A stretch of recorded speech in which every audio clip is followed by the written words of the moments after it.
Welcome to part 3 of my Nacht Der Untoten high round strategy series, guys. This is S1ippery Jim, and we're in the World of War version of the game here, and we end up with the ray gun. So we're going to use that for round 13, and I'm heading back to the spawn area here. Just the last of the insta-kill has gone now. Now, as you can see, I'm leaving this window open in the World of War version where the trucks are. And I found that after a lot of trial and error when playing this version of the map, I found it was better to leave that window open during the game. The reason for that is, as we said in World of War, there's only 24 zombies per round in Nacht Der Untoten, so you'll get about 2 or 3 zombies come through that window at the start of the round. They'll usually be the first ones that reach you because they're the closest. It's one of the closest spawn spots to where you are in this spawn area, if that makes sense. So you usually get them running in first, and if you're in a really high round where they might be difficult to kill, you can just make them form the first part of your zombie train. That did seem to be a pretty short round, didn't it? But there you go. We did take them down pretty quick with the ray gun.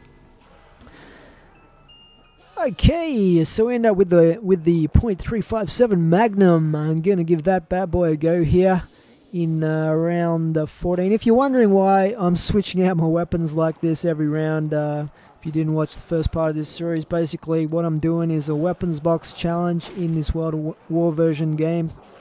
And that means I was getting a new weapon every round and using it to get through the round, and then getting a new weapon and going through all the weapons in the game that way, just for a bit of fun. And I also put this up on Zombie Slayer Nation as a bit of a series on there as well on YouTube. But normally you would just grab a good points building weapon early on, and later on you'd eventually get the flamethrower, and you'll see me do that in the higher rounds in this gameplay because the flamethrower is going to be beast.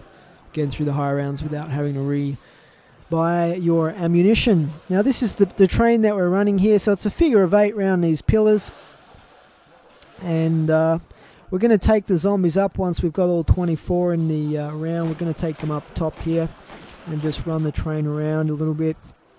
So I'm going to run them up here just for something to do, but you don't have to take them on this particular route.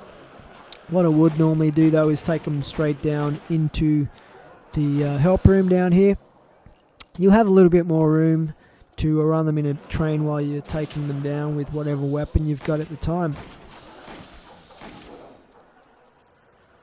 And you can just run them around the pillars here basically until you eventually have whittled them down. Okay, so that is round 14 done. I'm going to hit the mystery box again here. And we get the Springfield. So I think I've already used that in this gameplay, so I wanted a new weapon. And we get the good old MP40, good zombie slaying weapon. But I had used the MP40 already, so I ended up buying a war weapon there that I hadn't used yet. And we'll be using that to get through round 15 here. So we're going to run the same zombie train here. Now, guys, tell me what you think about Nacht Der Untoten. Do you guys play this map a lot? From what I see online, probably not too many people play Nacht Der Untoten. Even the Black Ops version. I'm not exactly sure why. I mean, it's obviously the oldest zombies map. It's one of the hardest ones as well. It's probably not as popular as the maps with the Pack-a-Punch machine in, understandably, like Doris. But I really enjoy this map. I don't play it, constantly, but it's one of my all-time favorite maps. A map that I'm going to use the bar here to take them out as they come through here. A map that I got a lot of, affection for, being the original map. And it's good to come back and play this from time to time, to test your skills without Jug, because it's a very, very challenging map. As I said, in my opinion, the Black Ops version of Nacht Der Untoten is the single most difficult zombies map that we have. And what I've done for those of you people that haven't watched my other high round strategy series, is I started off with the new maps and I did some round 30 in full strategy series, worked my way back to the original maps. So this completes the high round strategy series that I've done. So this is the very last one, and I have done high round guides for every single zombies map now with this one.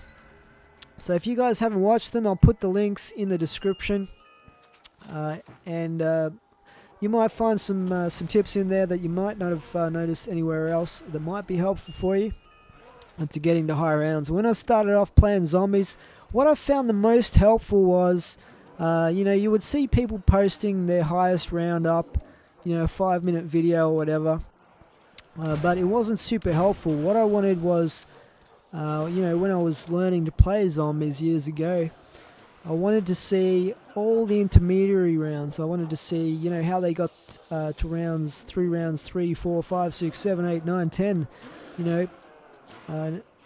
as well as rounds 40, 50, and 60. And sometimes that was missing. People wouldn't post those rounds.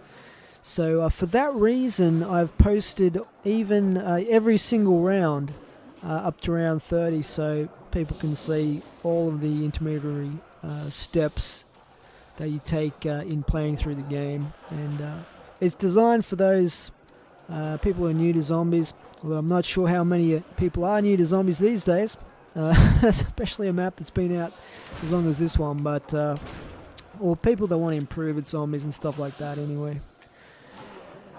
Alright, so we're using the double barrel shotgun here, and this is a pretty beast weapon. I really like the sound that it makes in World of War. It sounds pretty awesome. And it does take down the zombies pretty good, but you have to get right up close to them. It's pretty much exactly the same power as the sawn-off shotgun. So for that reason, I think the sawn-off shotgun is better because it gives you better mobility. But in any case, that's what we had for this round in this playthrough.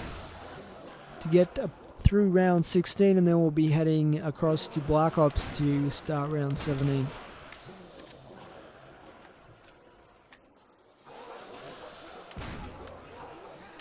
Now, one other thing that people talk about who are really into zombies, like the die-hard fans of zombies, forums and stuff like that, they try and figure out the backstory and the storyline of the zombies, which we've got a lot more details now. Basically a lot of the details were brought in with Derice. That map really just blew the storyline wide open, and that came out. But people try and make up the story and how Nacht Der Untoten fits into that. Well, it was never part of the storyline actually, and you can try and make up the story for to include Nacht all you want, but it was never part of the storyline because it wasn't intended to be an ongoing series originally. It was just meant to be a one-off mini game that was at the end of World of War campaign. And in the World of War version, as you've seen from me playing it, basically you don't have any particular character that you play as. You're just basically a random marine dude, and we get an insta kill here. Go a bit crazy with the knife. So you just have to be super careful playing this because it only takes 2 slaps and it's game over. So you can see I do take a slap there, getting up close and personal with the knife. But it's playing with fire, but you don't have too much choice because everywhere you go in this map, it's very tight areas where you're going to be right up close to the zombies.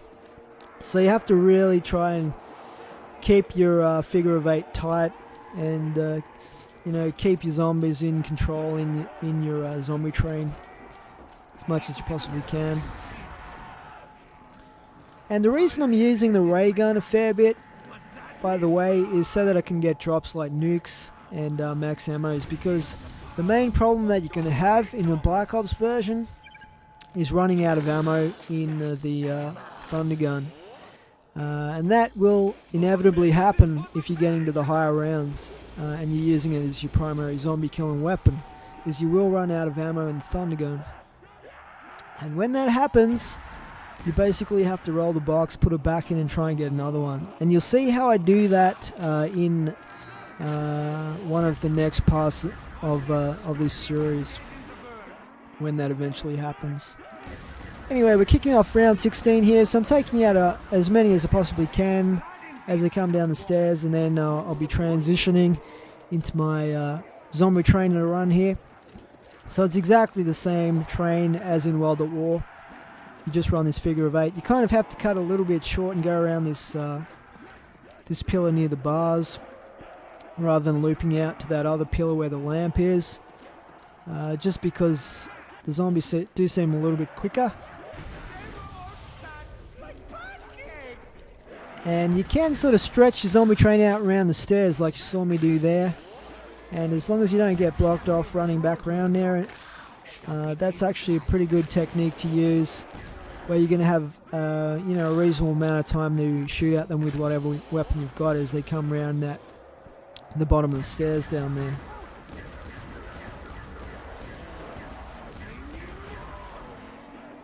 So you can see the ray gun is reasonably effective still at this point, so we're going to be keeping on using that and trying to get some drops, because you're not going to get any drops using the thunder gun obviously, and drops like nukes or max ammos, even the carpenter, are quite useful. Okay, so that's pretty much the end of round 16 here on the Black Ops version of Nacht Der Untoten, and we might leave it here for part 3 of this series. Part 4 will follow shortly. Leave a comment, guys, let me know what strategy you use in Nacht if you play solo, if you do something similar to this, or if you've got any tips and tricks to share. But for now, it is S1ippery Jim out.